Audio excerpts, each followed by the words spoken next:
Java related technologies like CoJava, JSP servlets, latest technologies like Spring Boot, Gradle, and other scripts and other things.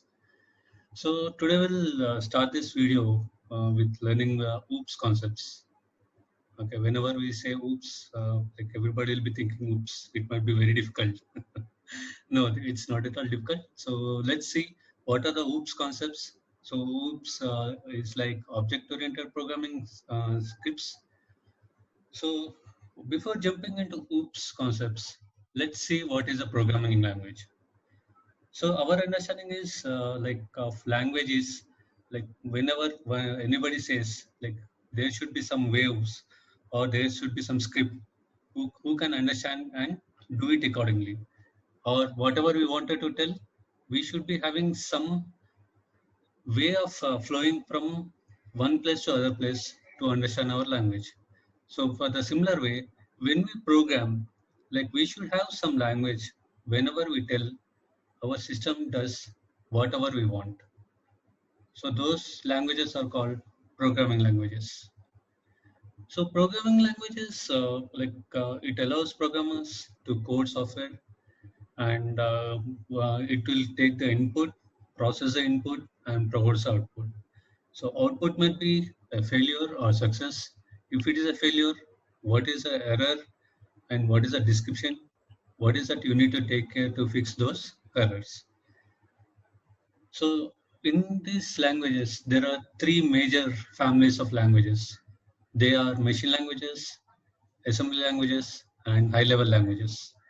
So with these different families, like there have been so many softwares, so many software tools have been defined, have been developed, and we have been used in our daily life. So at the starting of computer languages, we had machine languages. So machine languages used to have 1 and zeros, which are nothing but binary system. So whenever we give ones and zeros the combination, it will understand whether it need to process the input, it should take the input, and what is the output it should be giving, and the output is given as again in 1 and 0. So it is called native language of the computer. So that is the language which computer understands.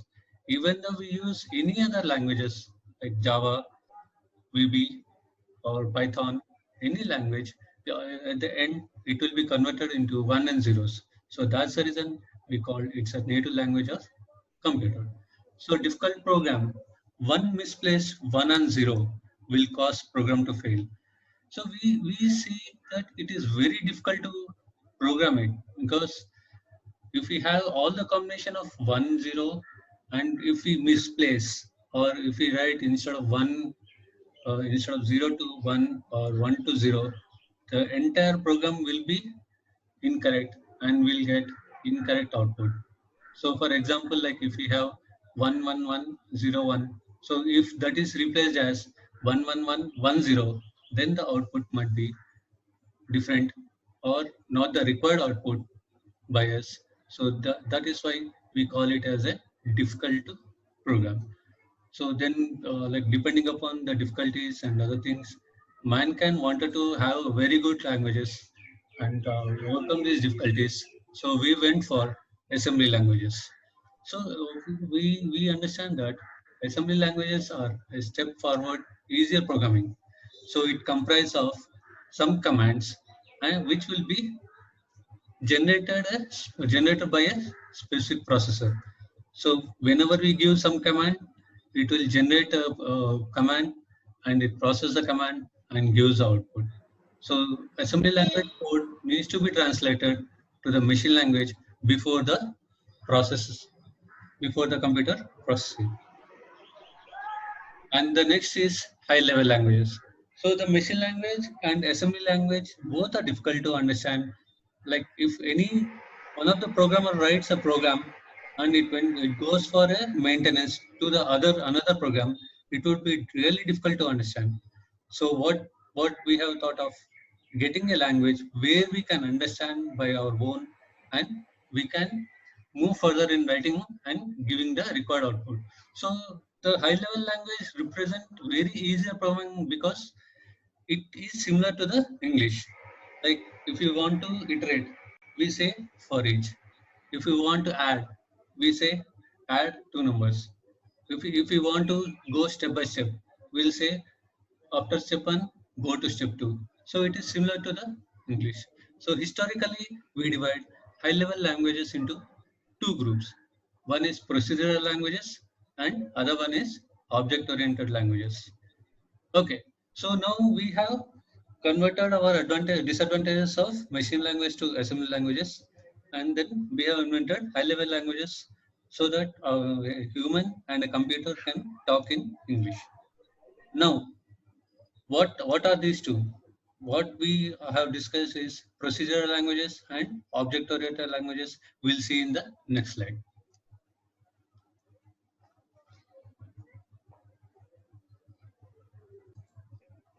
Okay so procedural languages అంటే ఏంటి అంటే మనకి typical గా కొత్తలో వచ్చిన procedural languages అంటే English లో రాయగానే ఒక లైన్ బై లైన్ ఇది ఈ స్టెప్ ఒకసారి ఇప్పుడు సపోజ్ ఒక మెకానిక్ ఏం చేస్తాడు, కార్ రిపేర్ చేయాలంటే ఫస్ట్ బోనట్ ఆన్ చేస్తాడు. బోనట్ మెషిన్ ప్లగ్ దగ్గర వెళ్ళి స్విచ్ దగ్గరికి వెళ్ళి ఆన్ చేస్తాడు. ఆన్ చేసిన వెంటనే బోనట్ ఆన్ అవుతుంది. బోనట్ ఆన్లోనే నీకు తనకు కావాల్సిన మెషిన్స్ ఎక్కడ ఉన్నాయి, తనకు కావాల్సిన స్పానర్స్ ఎక్కడ ఉన్నాయి. సో ఇవన్నీ స్టెప్ బై స్టెప్ అవుతుంది. That is what is called as procedural language. So everything will be a linear commands. Linear is nothing but పై నుంచి కింద వరకు అలాగా కంటిన్యూ అవుతూనే ఉండాలి. మధ్యలో ఏదైనా ఒక దగ్గర నుంచి ఇంకో స్టెప్ వెళ్తానంటే అది ఎప్పటికీ సక్సెస్ కాదు. సో ప్రొసీజరల్ లాంగ్వేజెస్ ఎగ్జాంపుల్ ఏంటంటే C, COBOL, Fortran, VBScript. And next దీనికి కూడా డిసడ్వాంటేజెస్ ఏమున్నాయంటే లెట్స్ అజ్యూమ్ ఇప్పుడు నాకు ఏదైనా ఒక కార్పెంటర్ ని పిలిచాడు. కార్పెంటర్ ఏం చేస్తాడు అంటే తను ఒక టేబుల్ తయారు చేయాలి అంటే ఒక స్టాండ్ తయారు చేయడం స్టార్ట్ చేయాలి ఫస్ట్. సో ఆ స్టాండ్ తయారు చేసేటప్పుడు స్టాండ్ తయారు చేసిన తర్వాతనే దాని టాప్ తయారు చేయాలి. అప్పుడు ఏమవుతుందంటే లేట్ అయిపోతుంది మనకి. ఆర్ స్టాండ్ సరిగా రాలేదు అనుకో టాప్ చేయడానికి కుదరదు. ఎందుకంటే ఇట్స్ ఏ ప్రొసీజరల్ లాంగ్వేజ్. ఒక స్టెప్ తర్వాత ఒక స్టెప్ కంప్లీట్ అయిపోయిన తర్వాతనే ఇంకో స్టెప్ కదా. సో అలా వెళ్తుంటే మనకి ఏమవుతుందంటే టైం ఎక్కువ కన్జ్యూమ్ అవుతుంది, మనకి కావాల్సిన అవుట్పుట్ రాదు, మళ్ళీ రివర్క్ చేయాల్సి వస్తుంది. ఒకసారి రాసిందే 10 times రాయాల్సి వస్తుంది, ఒకసారి ఎగ్జిక్యూట్ చేసిందే 10 times ఎగ్జిక్యూట్ చేస్తుంది. సో దాంతో ఏమవుతుందంటే మెమరీ అలొకేషన్ ఎక్కువ అవుతుంది, దాంతో ఇంకా మెమరీ స్పేస్ కావాల్సి వస్తుంది. సో ఇది పెద్ద డిసడ్వాంటేజ్ అయిపోయింది ప్రొసీజరల్ లాంగ్వేజెస్ లో. దీని మూలన ఏం చేస్తారంటే మన వాళ్ళ ఆబ్జెక్ట్ ఓరియంటెడ్ ప్రోగ్రామింగ్ లాంగ్వేజ్ అనేది కాన్సెప్ట్ కి ఇంట్రడ్యూస్ చేశారు. ఏం చేశారంటే object oriented programming language is very simple. నువ్వు అల్టిమేట్ అవుట్పుట్ ని కొన్ని విధాలుగా కొన్ని భాగాలుగా డివైడ్ చేయాలి, ఒక్కొక్కడికి ఒక్కొక్కటి ఇచ్చాలి. ఇప్పుడు నేను ఇందాక ఇచ్చిన కార్పెంటరీ డైనింగ్ టేబుల్ తయారు చేసే టాస్క్ లో ఒకడికి పైన వేసే టాప్ ఒకటికి ఇచ్చేస్తా, కింద లెగ్స్ ఒకటికి ఇస్తా, ఇంకొకటికి దానిపైన అద్దం వేయాలి అంటే అద్దం ఒకటికి ఇస్తా, దానిపైన ఫ్లవర్ వాస్ పెట్టడం కానీ ఇంకా ఏదైనా డెకరేటివ్ ఐటమ్స్ పెట్టాలన్నా, కుర్చీలకు ఒకటి పెట్టాలన్నా. సో ఇలాగా ఒక్కొక్కడికి ఇచ్చి ఈ 5 చేసిన తర్వాత 5ని ఒక దగ్గర కలిపేస్తాం. సో దీంతో ఏమవుతుందంటే మనకి 3 పనులు రెడీ అయిపోయినా ఇంటిగ్రేట్ చేసి మనము ఓకే మంచిగా వచ్చిందా లేదా చెక్ చేసి మళ్ళీ మనం ఏదైనా మిస్టేక్ చేస్తే రెక్టిఫై చేయొచ్చు. సో ఇది పెద్ద అడ్వాంటేజ్ అయిపోతుంది. అంటే ప్రతిదీ మనకి ఆబ్జెక్ట్. ఓకే, సో ఇప్పుడు నేను ఈ ఆబ్జెక్ట్ క్లాస్ అనేది ఇంకా డీటెయిల్ గా వెళ్తే మనకి ఇంకా మంచిగా ఉంటుంది. అసలు ప్రతిదీ ఆబ్జెక్ట్ ఎలా చేయొచ్చు, మన వర్డ్ ని ఒక ఆబ్జెక్ట్ ఎలా చేయొచ్చు, ఒక కంప్యూటర్ ని ఆబ్జెక్ట్ ఎలా చేయొచ్చు, దాని మూలంగానే మనం ప్రోగ్రామింగ్ లాంగ్వేజ్ ఎలా రాయొచ్చు, ఎలా డివైడ్ చేయొచ్చు. దీని ఎగ్జాంపుల్స్ ఏంటంటే Smalltalk, Java, C++ and .NET. బేసికల్ గా ఒక క్లాస్ అంటే ఏంటి అంటే ఒక class data members and methods. So data members అంటే ఏంటి? ఇప్పుడు మనిషిని మనం ఏమనుకున్నాం, in this entire world everything is an object. So if you take a classical example of human being, అంటే మనిషిని తీసుకున్నాం అనుకో, డేటా మెంబర్స్ అంటే ఏంటి?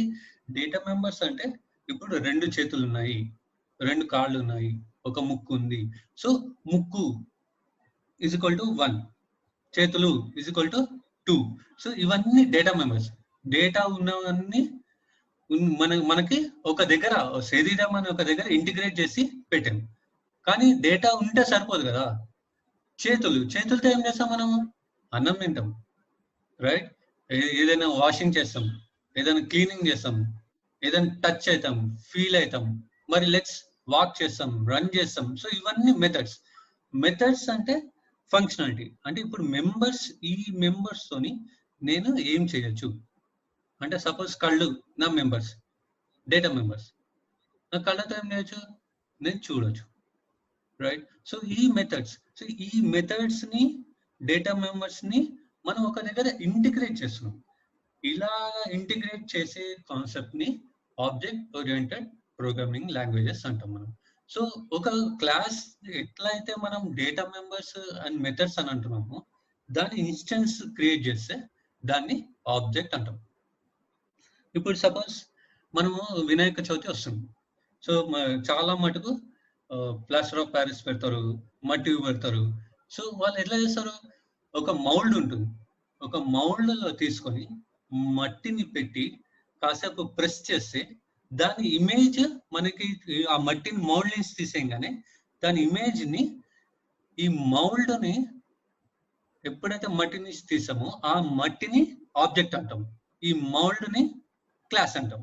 సో ఈ క్లాస్ లో ఏమేమి ఉంటుంది? ఒక తొండం ఉంటుంది, ఒకటే దంతం ఉంటుంది, కింద ఎలుక ఉంటుంది. సో ఈ డేటా మెంబర్స్ అన్ని ఉంటాయి. సో మెథడ్ ఏంటి? ఈ మెథడ్స్ అంతా అన్ని ఇంటిగ్రేట్ చేసింది అంతా కూడా మోల్డ్ లో ఉంటుంది. మనం మట్టి పెట్టంగానే తీయంగానే దాన్ని ఇన్స్టెన్స్ ఆఫ్ ద క్లాస్ అంటారు. So mould is called a class and mud is called a object. So ఈ డేటా మెంబర్స్, కళ్ళు, ముక్కు, దంతము, ఇవన్నీ ఏమంటాము? ఆబ్జెక్ట్ ని ప్రాపర్టీస్ అంటాం. ఎప్పుడైతే మనం క్లాస్ మెంబర్స్ లో డేటా మెంబర్స్ అంటామో, అది ఆబ్జెక్ట్ కి వచ్చేసరికి we'll call it as properties and the methods is called behaviour of the class. Okay, so simple example, నా దగ్గర వాటర్ ఉంటుంది. సో నేను water is a data member and ice tray is a data member. Data member is 1 and water is 10 milliliters or half liter. So whenever I keep those properties to become an ice into the freezer, so that is a method. I am keeping the tray of ice filled with water into the freezer is a method. Then what is that I am getting? I am getting the ice after 10 minutes. So that is the behavior of the class. So water which is present in the ice tray is an object of ice tray. So ice tray is a class and ice cubes are my objects. So this is how we will be learning very realistically, very easy way. And మీరు అస్సలు tension పడాల్సిన అవసరం లేదు. అందరు Java మహాసముద్రం అంటారు. మనం మహాసముద్రంలో ఒక్కొక్క నీటి బిందువుని తీసుకొని, ఒక్కొక్క నీటి బిందువుని అర్థం చేసుకొని, చెరువులాగా, సముద్రంలాగా మొత్తం మనం అర్థం చేసుకున్నాము. అసలు ఏం టెన్షన్ పడద్దు, చాలా ఈజీగా అర్థం చేసుకునే ప్రాసెస్ లో మీకు ఇంకా ముందు వీడియోస్ చెప్తా. ఐ థింక్ మీకు ఈ వీడియోలో యాక్చువల్గా లాంగ్వేజ్ అంటే ఏంటి, ప్రోగ్రామింగ్ లాంగ్వేజెస్ అంటే ఏంటి, ఓకే. తర్వాత ఈ లాంగ్వేజెస్ లో మనకి 3 ఫ్యామిలీస్ ఉన్నాయి. ఏమేమి ఉన్నాయి? అసెంబ్లీ లాంగ్వేజ్ అనేది ఒకటి ఉంది, right? Sorry guys, high level language and machine language. So మనం ఈ 3 నేర్చుకొని ఈ 3 నుంచి మనం ఇంకా ఈజీ మెథడ్ లో వచ్చాము.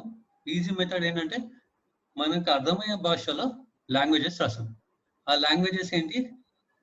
High level language. High level languages 2 విధాలుగా డివైడ్ అయింది, procedural languages and object oriented languages. So ఎక్కడెక్కడ మనకి డిఫికల్టీస్ వచ్చాయో అక్కడక్కడ మనకి ఓవర్కమ్ చేయడానికి ఒక కొత్త సబ్జెక్ట్ తీసాము. ఇప్పుడు మనం లేటెస్ట్ ట్రెండ్ ఉన్న సబ్జెక్ట్ ఏంటంటే object oriented programming language. And soon మనము ఇంకా నెక్స్ట్ టాపిక్స్ నెక్స్ట్ వీడియోలో వెళ్దాం.